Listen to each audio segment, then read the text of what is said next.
Bangladesh cricket বোর্ডকেও ক্ষমতার কালো থাবা থেকে মুক্ত করতে হবে বলে জানিয়েছেন বাংলাদেশের সাবেক ওপেনার ইমরুল কায়েস। কয়েক সপ্তাহের বিক্ষোভ আন্দোলনে উত্তাল ছিল বাংলাদেশ। কোটা সংস্কার আন্দোলন এক পর্যায়ে রূপ নেয় সরকার পতন আন্দোলনের।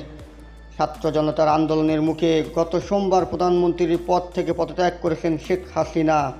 শেখ হাসিনার পদত্যাগের পর এবার দেশে আসছে বড় পরিবর্তনের হাওয়া বইছে দেশের ক্রীড়াঙ্গনেও।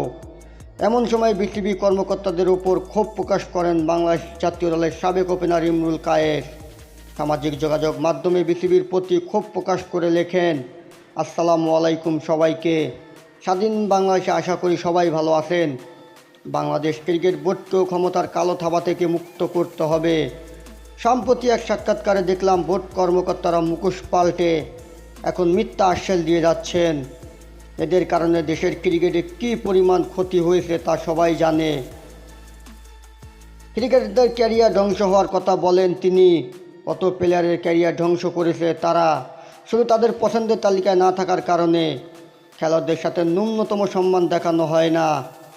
বোর্ডের প্রতি আমার অনুরোধ, আপনারা যথেষ্ট করেছেন, দেশের ক্রিকেটে দেওয়ার আপনাদের আর কিছুই নেই। তরুণ প্রজন্ম এগিয়ে নিয়ে যাবে বলে মনে করেন। তারুণ্যের হাতে ছেড়ে দিন ক্রিকেটের ভবিষ্যৎ, তারাই এগিয়ে নিয়ে যাবে। তাদের হাত ধরে আসবে বড় সাফল্য, যেখানে মাথা উঁচু করে থাকবে বাংলাদেশের ক্রিকেট, ইনশাল্লাহ। প্রসঙ্গত, ইমরুল কায়েস দীর্ঘদিন ধরে জাতীয় দলের বাইরে আছেন। যদিও তিনি নিয়মিত খেলে যাচ্ছেন বিভিন্ন ঘরোয়া টুর্নামেন্ট। জাতীয় দলে তার বাদ পড়া নিয়ে গড় স্ট্রাইক রেট কম থাকার যুক্তি দেখানো হলেও তার বাদ পড়া নিয়ে বিতর্ক রয়েছে। এর আগে লাল সবুজে জার্সিতে 3 ফরম্যাটে 131টি আন্তর্জাতিক ম্যাচ খেলেছেন 37 বয়সী এই তারকা ওপেনার।